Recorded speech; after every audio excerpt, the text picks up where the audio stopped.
पिछले वर्ष में जो चुनाव जिस दिन ऐलान किया गया था उससे लगभग 15 दिन का फर्क है। और जबकि ये कोरोना वायरस के चलते एक ये भी चर्चा चल रही थी, कुछ लोगों की मांग भी हो रही थी, लेकिन हम लोगों को लगा था कि आखिरकार 5 साल की अवधि है, ये पूरा हो जाएगा तो चुनाव तो समय पर होना चाहिए। लेकिन ये सब कुछ चुनाव आयोग पर निर्भर करता था। चुनाव आयोग ने पूरी तैयारी कर ली, बूथ की संख्या बढ़ा दी, एक बूथ पर 1000 से ज्यादा वोटर नहीं होंगे और इस प्रकार से अनेक नए बूथ के बारे में तय कर दिया। और आज ये भी तय कर दिया कि 1 घंटा ज्यादा वोट की अवधि हो जाएगी। तो हर प्रकार से इंतजाम जो कुछ भी इसके मामले में अध्ययन किया उन लोगों ने, यहाँ पर कई मीटिंग्स की, लोगों की राय से भी अवगत हुए हैं। पूरी स्थिति को देख करके उन लोगों ने एक फैसला लिया है। हम लोग तो स्वागत करते हैं और चुनाव तो समय पर ही हो जाएगा, ये अच्छी बात है। और 3 फेज का चुनाव, बीच में कुछ फेज ज्यादा होता था, लेकिन अच्छी तरह हम लोगों को याद है कि पहले तो 3 ही फेज होता था। 2005 में जो फरवरी वाला चुनाव हुआ वो तो 3 ही फेज था। तो धीरे धीरे ये फेज, हाँ, बाद में धीरे धीरे फेज बढ़ता गया, 4, 5, 6, 7 एक अलग बात है, लेकिन 3 फेज का चुनाव तय कर दिया है। और देख रहे हैं कि जो दशहरा और दीपावली उसके बीच में ही चुनाव हो जाएगा और रिजल्ट भी आ जाएगा, गिनती भी हो जाएगी और रिजल्ट भी आ जाएगा। तो अच्छी बात है। आज ही एबीपी न्यूज सी वोटर का पोल सर्वे आया है जिसमें जेडीयू बीजेपी की काफी बढ़त है, 160 प्लस दिखाया जा रहा है। क्या आपको लगता है कि आपके अनुमान इतना है या और भी ज्यादा है, या इस बार किन मुद्दों पर चुनाव हो रही है? देखिए, हम तो हमेशा कहते हैं जनता मालिक, जनता को तय करना है कि उसको किसको मौका देंगे, किन लोगों को मौका देंगे, तो जनता मालिक। लेकिन अब तक जो हम लोगों ने देखा है, जनता की जो इच्छा है, जो रिस्पांस, जो 2005 से हम लोगों को मौका दिया है और हम लोगों ने जो काम किया है, तो उसके बाद तो आप देख रहे हैं कि हर बार चाहे किसी भी प्रकार का ओपिनियन या बहुत लोगों की राय आती रही है, लेकिन अंततः तो जनता को भरोसा है और अब तक काम किया है। जनता फिर भरोसा देगी तो काम करते रहेंगे और आगे भी जो काम करने के बारे में हम सोच रहे हैं, अगर आपको चाहिएगा तो भी हम बताएंगे, लेकिन वो संक्षेप में बताएंगे, फिर उसका तो डिटेल जानकारी देंगे। एक तो आप लोग जान रहे हैं कि हम लोगों ने जो कुछ भी पहले कहा, जो कुछ भी हम लोगों ने चुनाव के पहले जिन योजनाओं के बारे में बताया कि हम लोग इस पर काम करेंगे, और चुनाव के बाद जिस तरह के कार्यक्रमों के बारे में हम लोगों ने सरकार बनने के बाद ऐलान किया, उसको तो हमेशा उसका अनुपालन करते रहे हैं, उसको क्रियान्वित किए हैं। और उसका नतीजा देख लीजिए, चाहे वो शिक्षा का क्षेत्र हो, स्वास्थ्य का क्षेत्र हो, आधारभूत संरचना का क्षेत्र हो, राज्य की पूरी आमदनी का क्षेत्र हो, लोगों की आमदनी का मामला हो, हर चीज में वृद्धि हुई है। और जो इस कार्यकाल में, जिसका समय अब समाप्त हो रहा है और नया चुनाव होने वाला है, तो इस बीच में जो कुछ भी हम लोगों ने कहा था, हमने 7 निश्चय के माध्यम से जो निर्णय लिया और एक एक चीज का हम लोगों ने ऐलान कर दिया कि 7 निश्चय का जो हम लोगों ने किया, किस तरह से इसको हम लोगों ने क्रियान्वित किया। और उसके बाद जो कुछ भी है और जो काम है, बहुत सारे काम हो गए, काम प्रारंभ हो गए, बहुत सारा काम पूरा हो गया, प्रोसेस में पूरा हो गया। जैसे हम लोग इंस्टीट्यूशन बनवा रहे हैं, हर जिले में इंजीनियरिंग कॉलेज, पॉलिटेक्निक संस्थान, जीएनएम संस्थान, पैरामेडिकल संस्थान, ये सब बनवा रहे हैं। और महिला आईटीआई, हर अनुमंडल में आईटीआई, तो इस तरह से, और एएनएम संस्थान, ये सब काम कर रहे हैं। तो बड़े पैमाने पर सब काम शुरू है और बिल्डिंग का भी कंस्ट्रक्शन बहुत जगह हो चुका है, अनेक जगहों पर हो रहा है। कई बार आदमी कुछ भी चाहता है, कुछ जगहों पर तो मान लीजिए जगह मिलने में विलंब होता है, लेकिन अब तो वो समस्या नहीं, सब जगह हो रहा है। नए मेडिकल कॉलेजेस का निर्माण, तो इन सब चीजों पर जो काम हुआ है, सारे संस्थानों का निर्माण, और फिर युवाओं को जो हम लोग प्रशिक्षण दे रहे थे आगे पढ़ने के लिए, ग्रेजुएशन से वो आगे पढ़े, उच्च शिक्षा को प्राप्त करें, इसके लिए हम लोगों ने जो कुछ भी काम शुरू किया, ये सब आप देख रहे हैं कि कितना अधिक संख्या में लोग इसका लाभ ले रहे हैं। साफ निश्चित में कोई भी चीज पेंडिंग नहीं है, हम लोगों ने सब पर क्रियान्वयन किया। और आप समझ लीजिए कि अब जैसे 4 चीजों को ले लीजिए, तो हम बता रहे थे यूथ वाला जो इंस्टीट्यूशंस का हो गया, और उसके बाद कुछ भी हम लोगों ने किया, कुशल विवाह कार्यक्रम का, या स्वयं सहायता भत्ता योजना, स्टूडेंट क्रेडिट कार्ड करके जो हम लोगों ने शिक्षा के लिए 4 लाख रुपए तक की मदद, ये सब किया अच्छी खासी संख्या में है।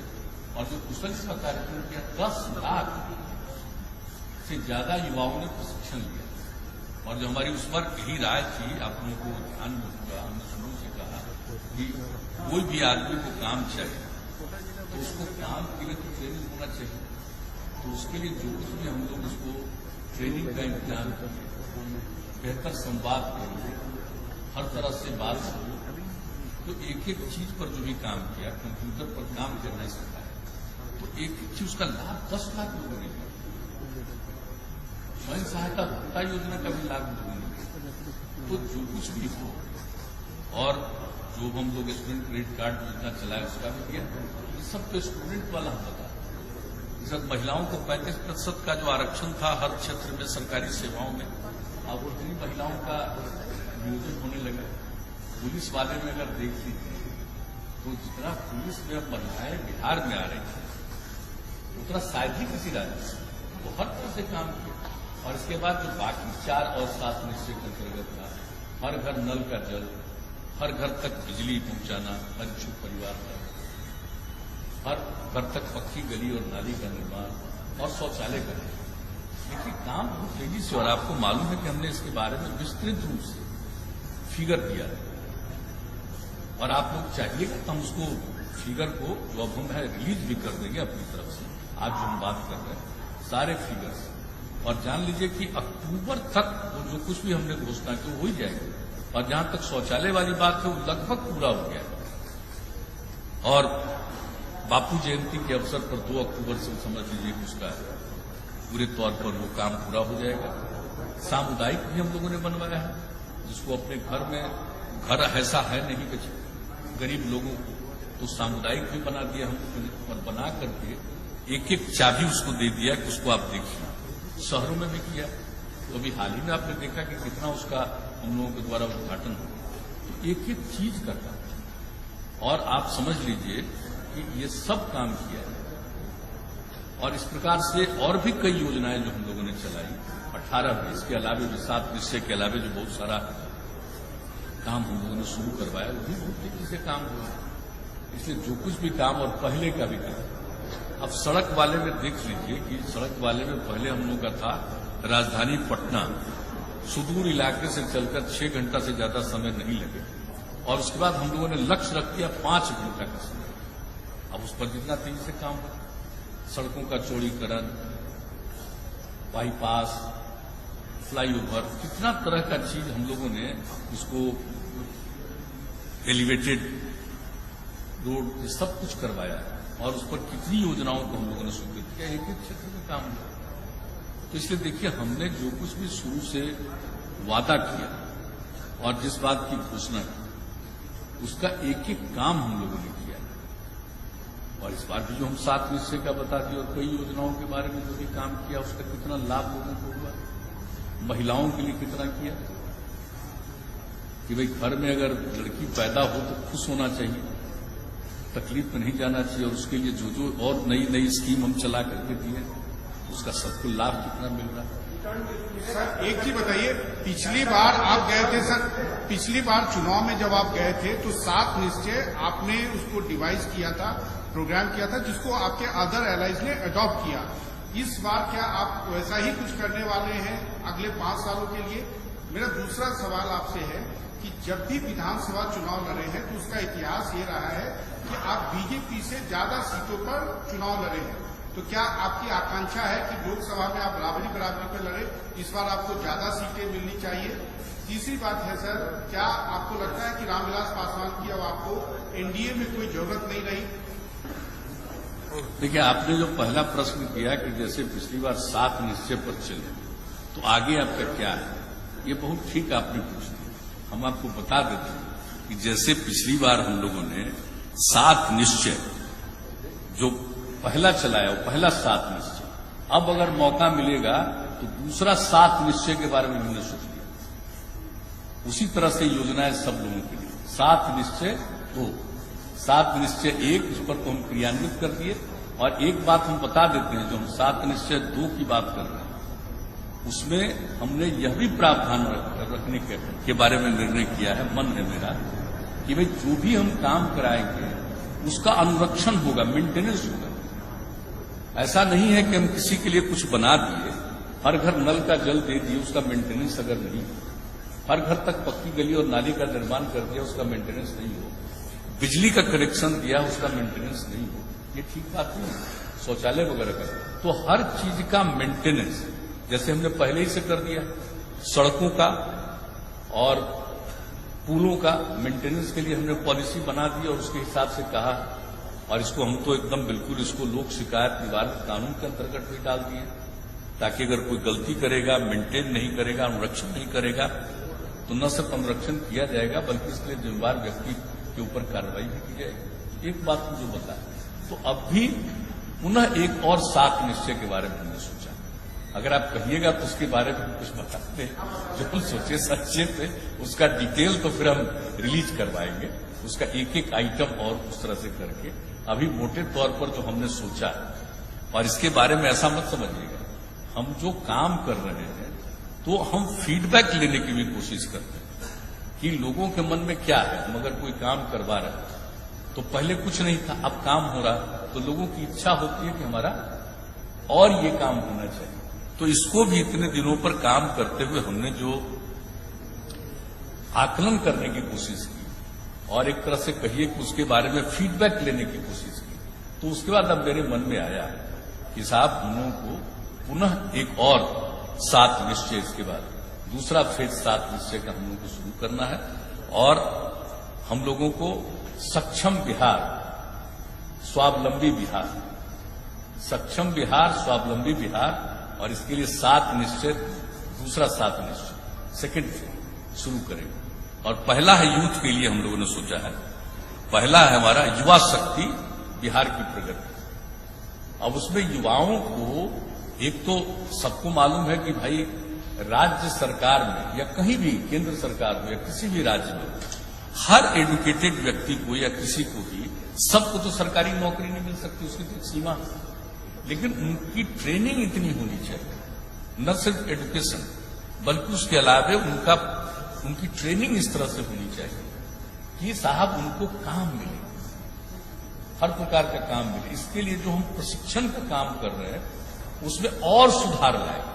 जो नई टेक्नोलॉजी है उसके बारे में, जैसे हमने कहा कि भाई कंप्यूटर पर काम करना सीखिए, तो प्राइमरी चीज थी, अब इसको बढ़ा करके यानी नई टेक्नोलॉजी के हिसाब से उनको पूरे तौर पर ज्ञान हो और इतनी उनको जानकारी हो कि उनको कोई न कोई काम जरूर मिले और उनको और भी बेहतर हम एजुकेशन इस प्रकार से दें कि वो पूरे तौर पर अपनी पढ़ाई करने के बाद उनको और बेहतर प्रशिक्षण मिले। एक तो उसका ये काम होगा कि संस्थानों में हम गुणवत्ता बढ़ाएंगे ताकि और बेहतर उनकी पढ़ाई हो जाए और उसके ऊपर बाद में ट्रेनिंग दिया जाए।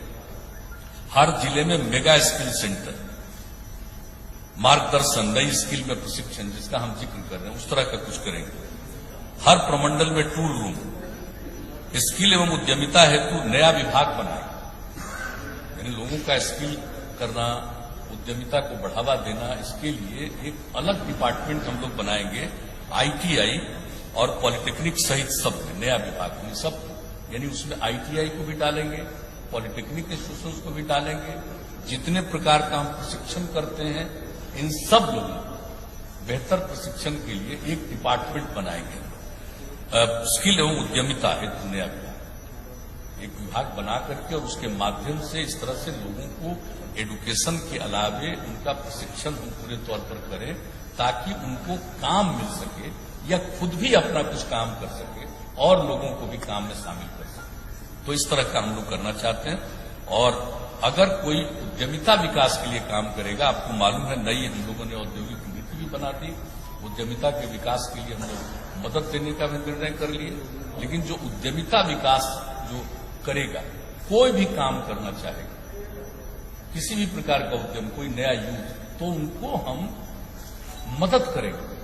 उसको जितना इन्वेस्टमेंट होगा किसी भी काम में, तो मिनिमम 50%, 3 लाख रुपया या 50% जो भी उसको उसके लिए जरूरी है, उस तरह का हम उसको उद्यमिता के काम के लिए मदद करेंगे। हम लोगों का पहले से भी है, अनुसूचित जाति, जनजाति और अति पिछड़े वर्ग के लिए तो हम लोग उद्यमिता के लिए दे रहे हैं मदद। लेकिन ये किसी के लिए भी, कोई भी वर्ग का हो, कोई भी स्टूडेंट, कोई भी यूथ हो, हर किसी को हम लोग, अगर वो चाहेगा कोई काम करना, तो इसमें हम इस तरह का मदद करेंगे। एक तो यूथ के लिए ये हुआ, हालांकि उसका और डिटेल हम जारी करेंगे ताकि एक एक चीज का, चाहे अगर टेक्नोलॉजी की बात है तो क्या क्या टेक्नोलॉजी किस किस स्तर पर उनको सिखाएंगे, ये सब हम डिटेल जारी करेंगे। लेकिन मोटे तौर पर हमने बता दिया, यूथ के लिए युवा शक्ति बिहार की प्रगति के नाम से पहला एक, और दूसरा महिलाओं के लिए सशक्त महिला सक्षम महिला, सशक्त महिला सक्षम महिला। महिला की सशक्तता के लिए जो हम लोगों ने आज तक काम किया, 50% का आरक्षण देना, कितना बड़ा जीविका समूह बना, आप सोच लीजिए। जो हमारा लक्ष्य था कि 10 लाख बनेगा, 10 लाख से भी ज्यादा हो, 1 करोड़ 20 लाख से भी ज्यादा महिलाएं उसके साथ जुड़ गई। तो ये सब काम तो हम लोग कर ही रहे हैं महिलाओं के लिए, लेकिन इसके अलावे भी महिला उद्यमिता हेतु विशेष सहायता देंगे। यानी जिस तरह से हमने अनुसूचित जाति, अनुसूचित जनजाति, अति पिछड़े वर्ग के लिए जो किया था कि 10 लाख रुपए तक की मदद, 5 लाख रुपए का ग्रांट देंगे उनको और 5 लाख रुपया उनको ऋण देंगे और किसी प्रकार का उसमें टैक्स देंगे। तो ये जो हम लोग किए, अब यही किसी भी महिला के लिए, कोई भी महिला चाहेगी तो उनके लिए हम एक महिला उद्यमिता हेतु विशेष योजना, इसी तर्ज पर एक योजना बनाएंगे जिसका विस्तृत हम जारी करेंगे। उच्चतर शिक्षा हेतु प्रेरित करने के लिए, अब आप जानते हैं कि हमने महिलाओं के लिए किया है ताकि भाई महिला हो, लड़की पैदा हो तो लोग खुश हो। तो हमने क्या किया था कि भाई इंटर पास करेगी, 12वीं कक्षा पास करेगी, अविवाहित, तो आप जानते हैं हम लोग इसको देखते हैं कि किसी को विवाह कम उम्र में नहीं हो, तो उस सब के लिए काम करते हैं। तो जाकर कोई 12वीं कक्षा पास करेगी तो उस समय उसकी उम्र 18 साल नहीं होती। इसलिए हम लोगों ने क्या कहा था पहले कि जो इंटर पास करेगी, 12वीं कक्षा पास करेगी, उसको हम लोग मदद करेंगे था 10,000।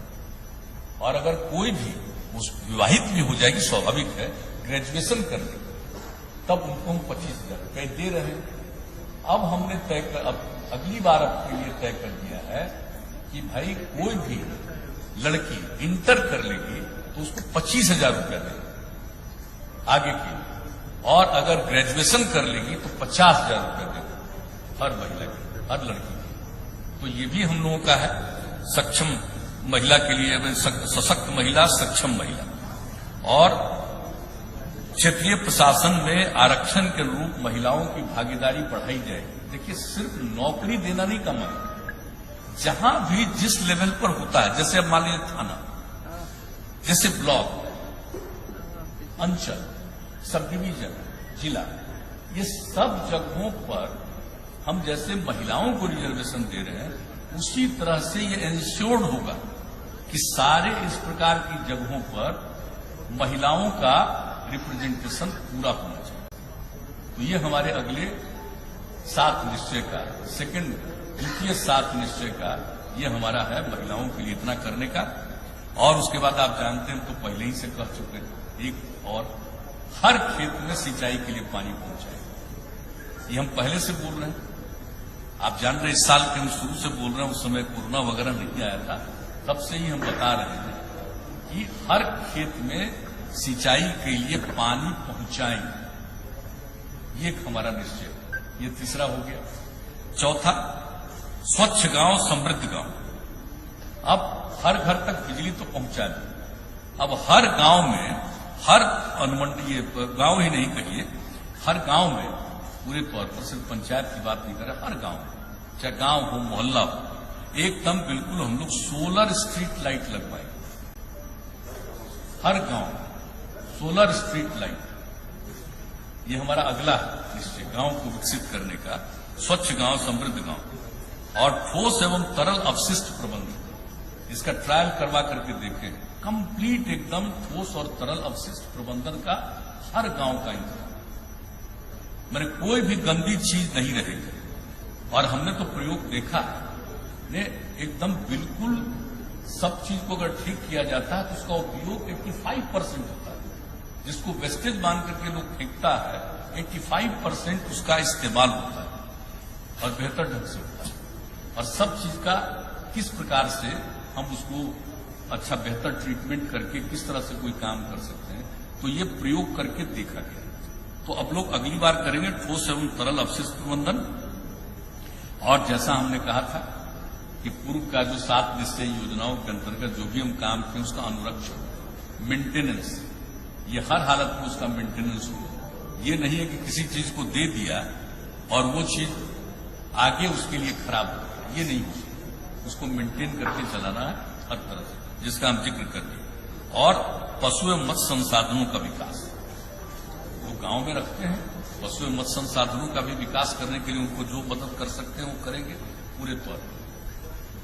उसका स्वच्छ शहर विकसित शहर, शहरों के लिए, गांव के लिए तो हम बता दिए, शहर के लिए भी यही जो है ठोस एवं तरल अपशिष्ट प्रबंधन, यानी कोई गांव का ये चीज कचरा ऐसे ही नहीं रहेगा। वृद्ध जनों हेतु आश्रय स्थल, लोग होते हैं बुजुर्ग लोग, उनके रहने की जगह नहीं, परिवार में उनको दिक्कत होती है, बाहर रहना चाहते हैं, तो हर जगह हम लोग बनवाएंगे, हर शहर में हम लोग आश्रय स्थल, वृद्ध जनों के लिए आश्रय स्थल का निर्माण कराएंगे, ताकि हमारे जो भी वृद्ध जन जिनको किसी प्रकार की कठिनाई है, परिवार में उनको कोई देखने वाला नहीं है, तो वैसे लोगों के लिए आश्रय स्थल बनाएंगे वृद्ध जनों के लिए। और शहरी गरीबों हेतु बहुमंजिला आवासन करने। अब शहर में देखते हैं कहां कहां सब ऐसे ही बसा रहता है, सबके लिए बहुमंजिला आवास का निर्माण कराएंगे, चाहे किसी भी शहर में। सिर्फ हम पटना की बात नहीं कर रहे, नगर निगम की बात नहीं कर रहे, चाहे नगर परिषद हो, नगर पंचायत हो, जितने भी शहर कहीं से भी आकर के वहां पर रह रहा है, उसको रहने की जगह नहीं है, तो हम लोग मल्टी स्टोरीड बिल्डिंग बना करके सबको एकोमोडेट कराएंगे और सबको रखेंगे। यह हमारा एक है।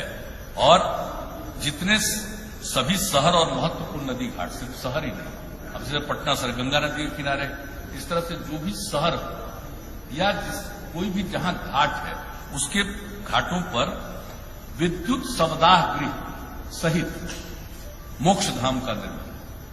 ये कहीं इंतजाम नहीं रहता है, उसके चलते लोगों को तकलीफ, कहीं कहीं उनको अंतिम संस्कार करना पड़ता है। और देखिए जो बिजली वाला इंतजाम जहां किया गया है, इससे लोगों को सहूलियत होगी। इसलिए हर जगह विद्युत शवदाह गृह सहित मोक्ष धाम का निर्माण कराया जाएगा। ये स्वच्छ शहर विकसित।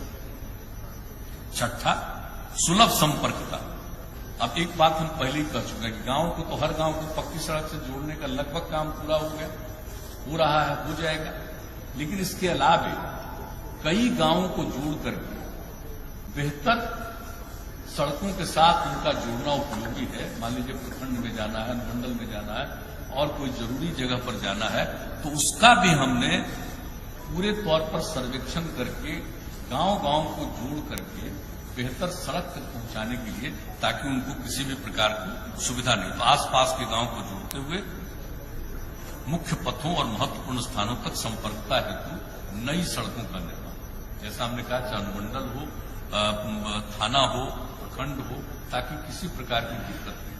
अब गांव तो जुड़ गए, कहीं भी जा सकते हैं, लेकिन अब इसको देखा जाएगा कि भाई गांव को तो जुड़, अब इस तरह का पूरे इलाके में देखा जाएगा कि भाई और कई गांवों को, अगल बगल के गांवों को जोड़ते हुए हम किसी मेन और सड़क है वहां पर पहुंचा पहुंचा दें, ज्यादा जल्दी वो पहुंच सकता है। तो ये काम अब अगले निश्चय में करेंगे, इसका ऐलान हमने पहले किया। और दूसरा चीज, जितना भी शहरी इलाका या मुख्य सड़कें जहां से भी गुजर रही, वहां पर आबादी का घनत्व, तो उसमें आने जाने के लिए कितना भी सड़क बनवाइए दिक्कत होगी। तो उन सब जगहों पर बाईपास सड़क का निर्माण हम लोग करवाएंगे और जहां जरूरत होगा फ्लाईओवर का निर्माण कराएंगे। यहां देख रहे हैं पटना में कितना फ्लाईओवर का निर्माण कराएंगे और कई जगहों पर कर रहे हैं।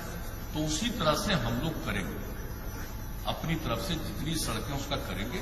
और मान लीजिए कोई NHAI का NH का है तो उन लोगों को हम लोग रिकमेंड करेंगे कि यहां पर करिए, लेकिन अपनी तरफ से जितना भी है सबका बाईपास हम लोग करवाएंगे। तो इसलिए समझ लीजिए सुलभ संपर्क, इसका नामकरण हमने किया सुलभ संपर्क। चाहे गांव में हो, शहर में, किसी भी सड़क से जा रहे हैं, किसी तरह की कठिनाई नहीं। एक तो ये हो गया छठा। और सातवां, सबके लिए अतिरिक्त स्वास्थ्य सुविधा, चाहे पशु हो या मनुष्य हो, सबके लिए स्वास्थ्य सुविधा। जो हमने थोड़ा देखा, तो ये देखा है कि गांव वगैरह में जो हमारा हेल्थ सब सेंटर है वो ठीक से फंक्शनल नहीं। और दूसरी तरफ देखते थे कि गांव में लोग पशुपालन करते हैं, रखते हैं, उनका जानवर अगर बीमार हो गया तो उसका कोई ट्रीटमेंट ठीक ढंग से नहीं होता। तो इसलिए हमने तय कर दिया है कि बेहतर स्वास्थ्य सुविधा, यानी चाहे पशु हो या मनुष्य हो, उसके लिए एक आइटम यह भी होगा। और गांव में जो नई टेक्नोलॉजी आ गई है उसके माध्यम से लोग तुरंत खबर कर सकते हैं और वहां से आएगा। और एक एक तरह का, उसका हम और डिटेल देंगे कि एक एक तरह की सुविधा लोगों को हो जाए। और गांव में भी रहने वाले लोग हैं उनको भी प्राइमरी तौर पर, प्राथमिक तौर पर जो ट्रीटमेंट हो सकता है, चाहे मनुष्य और पशुओं की। तो ये भी हमने देखा है कि इतना काम कर रहे हैं तो कई जगहों पर से ये बात आई कि जो पशुपालन करते हैं उनका पशु अगर बीमार हो, चाहे कोई भी पशु हो, तो उनको दिक्कत हो। तो इसलिए अब हमने एक 7 निश्चय में 7वां निश्चय, हमारे दूसरे 7 निश्चय का 7वां पॉइंट है, सबके लिए अतिरिक्त स्वास्थ्य, यानी मनुष्य हो या पशु हो, सबके लिए अतिरिक्त स्वास्थ्य। तो 7 निश्चय का दूसरा हिस्सा अब हम फिर अगर जनता मौका देगी तो हम ये करेंगे और पूरे तौर पर उसको मेंटेन करेंगे। हाँ, आप जो कहिएगा वही करेंगे। अभी देखिए कोई बात नहीं, आपस में भी बात नहीं हुई है, अब डिक्लेयर हो गया है, स्वाभाविक है बातचीत होगी। उनको नहीं लगता है और जो बात बोले हम लोगों को बिल्कुल माननीय रामविलास पासवान जी के प्रति हम लोगों की जो शुरू से एक अच्छा संबंध रहा है, उन क्या बोलता है उस पर नहीं। इसलिए इन सब चीजों को देखना है, बीजेपी को भी देखना है। ये जो 14 के बाद से 14 से जो उनके और एलाइन है उनको भी देखें और सब चीज को देखें, हम लोगों को उस पर पूछिए। और निश्चित रूप से अब आ गया है, ऐलान हो गया, इसलिए अब बहुत ही कम समय में ही, अब ज्यादा समय तो है नहीं, इसके बारे में तय करना। चुनाव आयोग ज्यादा तैयारी कर रहा है, चुनाव आयोग को तो तैयारी करना उनका कर्तव्य है। नहीं तो नहीं है,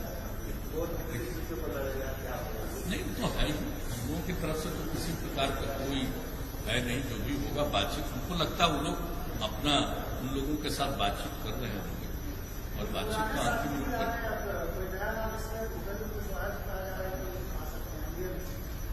उनकी तो जानकारी नहीं, लेकिन श्री जीतन राम मांझी तो फिर वापस हो गए। उनके साथ जो बातचीत हुई, बीजेपी ने ही कहा था हम लोगों को कि अगर वो हो, और उनसे जो बातचीत हुई तो वो तो पूरे तौर पर फिर आप हो गए हैं एनडीए के साथ।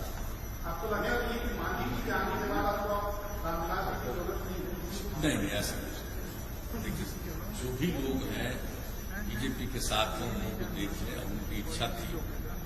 अब जो बीजेपी के साथ थे, हम लोग को अलग थे पिछले चुनाव में, तब उसमें से मान लीजिए 2 चले गए, 1 आ गए। अब एक और का जो भी हो तो बीजेपी को समझते बीजेपी बातचीत कर रही है।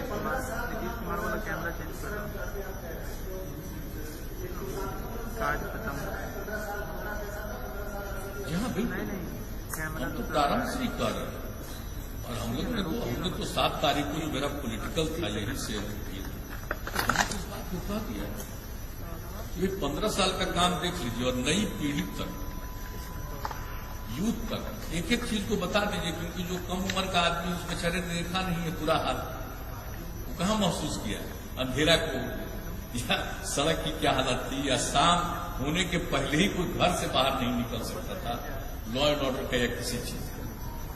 या कुछ लोग आजकल रोजगार की बात करते हैं, हंसी वाली बात, क्या रोजगार देते हैं इसमें?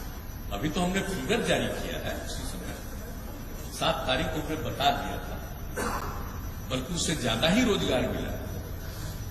तो और दूसरी बात, हमने तो अपने निश्चय में आपको बता दिया, अगले निश्चय में भी, कि किस तरह से हम ज्यादा से ज्यादा और लोगों को अपना काम कर सके, उनको काम करने के लिए भी सहायता और उनकी ट्रेनिंग, ये सब करेंगे।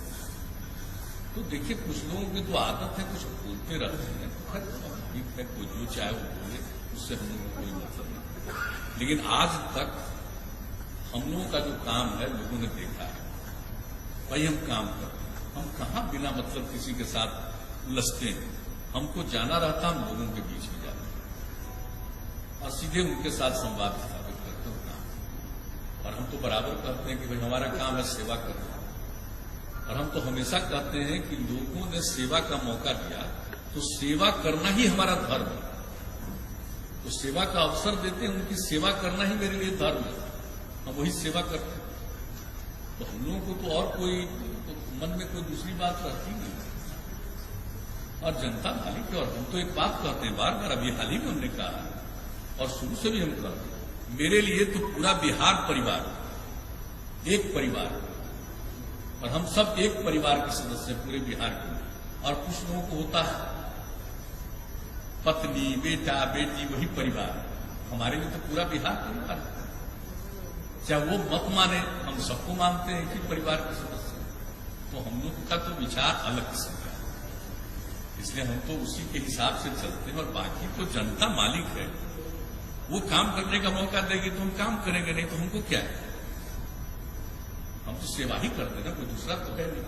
मेरा निजी न कोई स्वार्थ है, न मेरा कोई निजी कोई हित में कोई काम करना, हमको तो कुछ है ही नहीं। हम तो लोगों के हित में काम करते हैं, मेरा व्यक्तिगत तो कोई ख्वाहिश है नहीं। सर, कोरोना काल में चुनाव हो रहा है, रैलियां नहीं हुई, पिछले बार जो चुनाव हुआ था आपने रैलियां नहीं हुई, बहुत फोकस आपका कैंपेनिंग रहा। अगर रैलियां अगर नहीं होगी तो ये जो बातें आप कह रहे हैं, विभागवार जो आपकी उपलब्धियां हैं, साथ ये बातें आप जनता तक पहुंचा पाने में पहले से कम होंगे या ज्यादातर सभी तरीके से पहुंचा पाएंगे? देखिए, जहां तक कोरोना की बात है, आप बिल्कुल सही कह रहे हैं। चुनाव आयोग के बाद घोषणा की, जो रैलियों का नेचर क्या होगा, ये सारा डिस्ट्रिक्ट मैजिस्ट्रेट के ऊपर छोड़ दिया कि वो अगर परमिशन देंगे तो सभाएं होंगी, नहीं देंगे तो सभाएं नहीं होंगी। आप लोगों की इस संबंध में क्या अंडरस्टैंडिंग है, क्या रणनीति है? नहीं, देखिए, चुनाव आयोग ने जो कुछ भी कहा, हम तो आज टूर में थे, रास्ते में थे, हम तो उसको आज जाएंगे, लौटेंगे रात को तो हम देखेंगे। लेकिन आप जो कह रहे हैं उसके हिसाब से अगर यही उन्होंने कहा है तो भाई मीटिंग तो होगी। हमको जो लगता है हर पार्टी को मीटिंग करने का, हाँ, लेकिन मीटिंग में एक थोड़ी दूरी बना करके रखने की कोशिश करनी चाहिए, एक बात अलग है। लेकिन आप जानते हैं कभी कभी कितना भी लोगों को कहिए तो बहुत दूर नहीं रह पाते हैं। हम लोग जितना भी कहते हैं लोगों के बीच में यही प्रचार करते हैं कि दूरी मेंटेन करिए, मास्क का इस्तेमाल करिए, हाथ साफ करिए। 65 साल से अधिक उम्र वाले जितने हैं घर के अंदर अकारण मत लीजिए, गर्भवती महिलाएं हैं, अन्य प्रकार की बीमारी से पीड़ित हैं, बच्चे हैं 10 साल से उम्र के बच्चे और बच्चियों को, इनका ख्याल रखिए और अकारण घर से न निकले। तो ये सब एक एक चीज को प्रचारित करते हैं, लोगों को समझाते हैं। और आप देखते हैं कि कोरोना तो एक विचित्र चीज है ना, दुनिया भर कभी ऊपर जाता है, नीचे आता है, ऊपर चला जाता है। अब दिल्ली में नीचे हुआ, फिर बढ़ गया। सुन रहे हैं कि इंग्लैंड में बढ़ रहा है, तो कहीं भी बढ़ रहा है, हमारे यहाँ तो बहुत घट रहा है। और आपको हम बता देते हैं कि कोरोना की स्थिति जो हुई है, जो बात करते रहते थे, इतना ज्यादा हम लोग रेगुलर इस चीज को मॉनिटर करते रहे, लोगों से बातचीत करते रहे, और हमारी ख्वाहिश थी कि हर चीज में हम नेशनल एवरेज ऊपर जाए। अब देख लीजिए, जांच में भी चलेंगे, अब 2.25 लाख तक जांच करते हैं। उससे भी ज्यादा किसी दिन जांच हुई प्रतिदिन। और जांच होने से हो जाता है कि कोई भी आदमी को अब कहा गया कि भाई अपनी इच्छा से भी जांच कराइए, सिर्फ कोई बीमार दिख रहा उसका जांच नहीं बल्कि स्वयं भी कराना चाहिए। तो अब इस तरह से हम लोग कर रहे हैं। तो 10 लाख वाले पर जो है, जो पहले कहा जाता था बिहार में कुछ नहीं, आज की क्या स्थिति? 10 लाख की आबादी पर बिहार में जांच जो हो गया है 50,232। 10 लाख की आबादी पर औसत 50,232, सॉरी 50,232, 50,232 10 लाख। और देश का एवरेज है 10 लाख की जनसंख्या पर 48,886।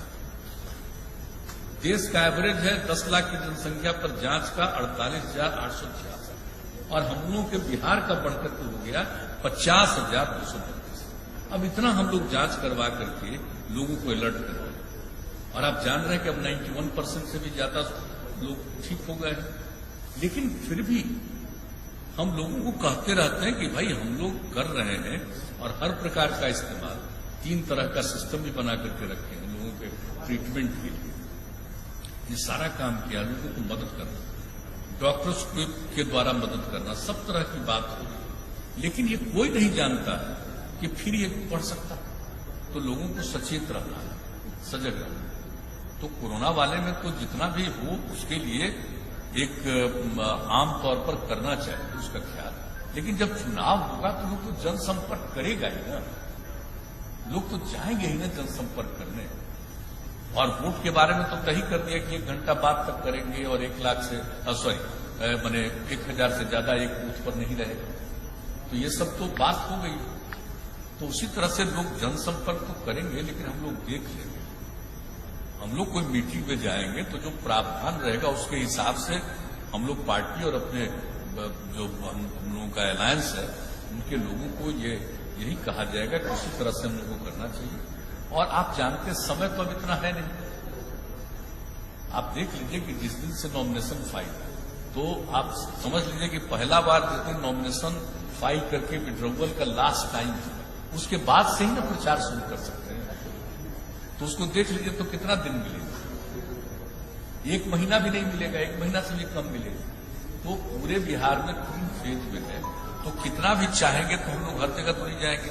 तो वीडियो कॉन्फ्रेंसिंग के जरिए भी करेंगे, जाएंगे भी, और शाम में लौट करके वीडियो कॉन्फ्रेंसिंग के जरिए भी लोगों से बातचीत करेंगे हम लोगों के मन में। लेकिन देख लेंगे कि चुनाव आयोग के द्वारा जो प्रावधान किया गया उस प्रावधान के मुताबिक हम किस तरह से अभियान चला सकते हैं, उसको देख करके उस हिसाब से अभियान चलाएंगे।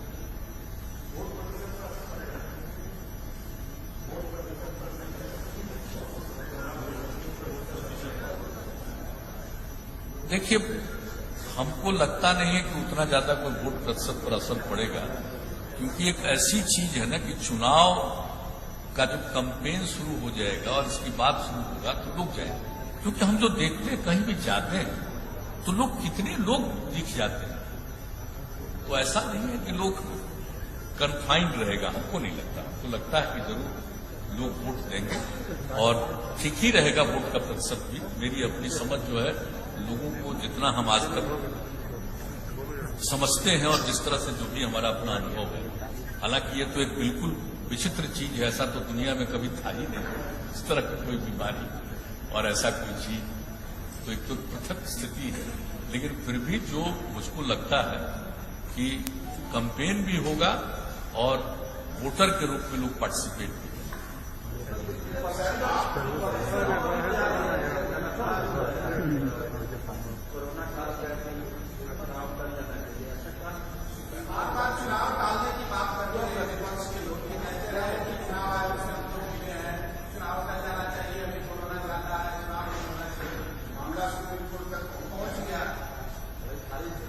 तो उसमें क्या है, देखिए, तो चुनाव आयोग का संवैधानिक अधिकार है, इसमें किसी का इंटरफेरेंस नहीं। ये चुनाव आयोग का संवैधानिक अधिकार है और चुनाव आयोग ने जो तय किया उसी के मुताबिक होना। अब कोई नहीं चाहते तो क्या करेंगे? चुनाव विभाग नहीं लेंगे। हमको तो ऐसा नहीं लगता कि कोई चुनाव, सब लोग चुनाव में भाग लेंगे। अब बोल जो भी रहे थे, आपको लगता है कोरोना काल में आपको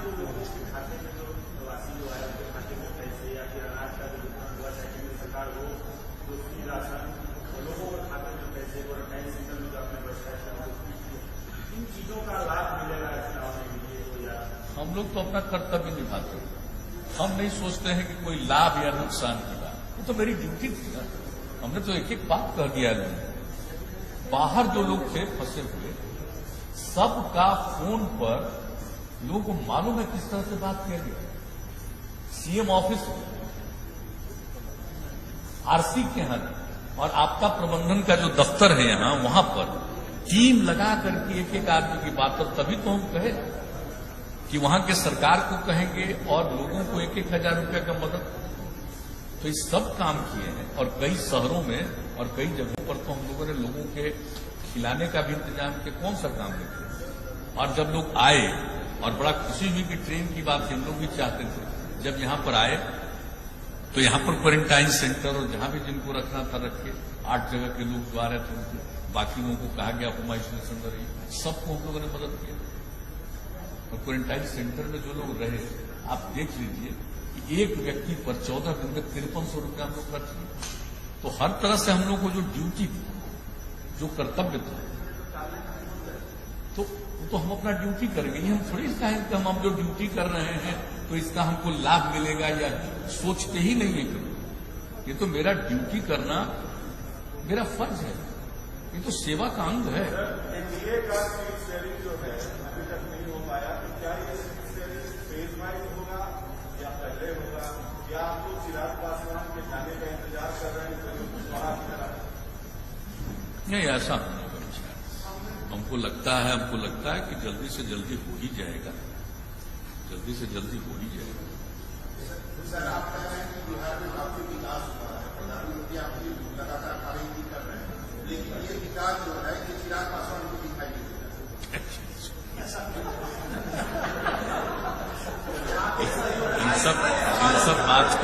इन सब बातों को भूल जाइए। हम उन बातों पर ध्यान दें। हम सबका सम्मान करते हैं। जो हमारे साथ एलाई होंगे उनका भी सम्मान करते हैं, और जो हमारे विरोधी हैं उनका भी हम सम्मान करते हैं। उनको अधिकार है मेरे ऊपर जितना बोले, हम नहीं बिना मतलब का बोले। हम थोड़ा बहुत भले ही कभी कभी जरूरत होता है तो बोल देते हैं, लेकिन हम सबको इज्जत करते हैं। अपने स्वभाव के मुताबिक या अपनी आदत के मुताबिक, या कोई एडवाइजर एडवाइस देता होगा तो उसके सलाह पर कुछ बोलना, कुछ कहना, कुछ ट्वीट करना, ये लोगों का अपना काम है, उससे हमारा कोई लेना देना नहीं।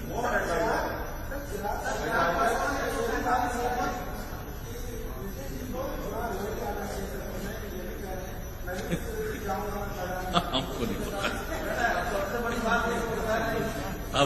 अब हम लड़ते हैं कि सबके लिए लड़ते हैं। हम जहां हैं, जिस अलायंस में है, पूरे अलायंस के लिए ही हम लड़ते हैं। ये कोई हमको कहेगा, ये हमको आश्चर्य लग रहा है सबको उठ रहे। ये तो कैंडिडेट भी लड़ता है और पूरा चुनाव भी हम लड़ते हैं।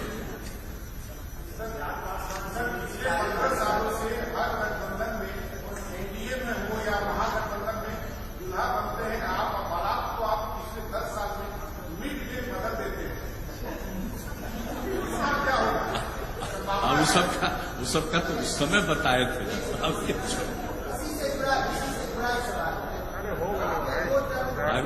अगर जो एक्सप्लेन कर देते लोगों के सामने, तीनों बात कहाँ थी।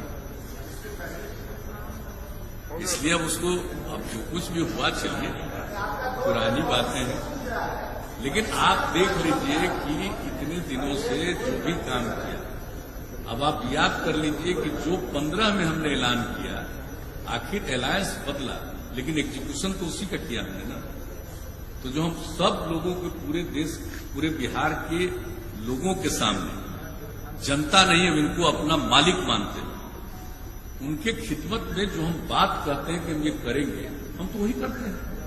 आप देख लीजिए, कभी भी आप सब लोगों को ज्यादा बेहतर मालूम है, ऐसा थोड़ी कि नहीं मालूम। तो जो हम कहते, आज भी जो हम कह रहे हैं, अगर मौका मिलेगा तो इस सब चीज को तो जरूर करेंगे, और इसके अलावा और कोई आवश्यक होगा उसको भी करेंगे। सर, ये इस बार जो घोषणा पत्र जारी होगा वो जदयू का जो चाहे कर सकता है सर, जो चाहे कर सकता है। तो मेरा अपना ड्यूटी है ना कि हम इतने दिन से काम कर रहे हैं, तो हर बार बताते हैं कि अगली बार क्या करें। तो अगली बार जो मेरे मन में बात है उसका हम ऐलान कर रहे हैं, ऐलान कर दिया। इसके अलावा भी और कोई काम होगा तो भी करना है, काम करेंगे। सवाल एक फर्स्ट है, हो गया थैंक यू सर, हो गया सर। 2019 में बराबर इस बार सीट शेयरिंग का फॉर्मूला क्या 2015 के अनुसार होगा या फिर 2019 में? ये सब की अभी कोई सार्वजनिक बातचीत की आवश्यकता नहीं। थैंक यू सब धन्यवाद सर।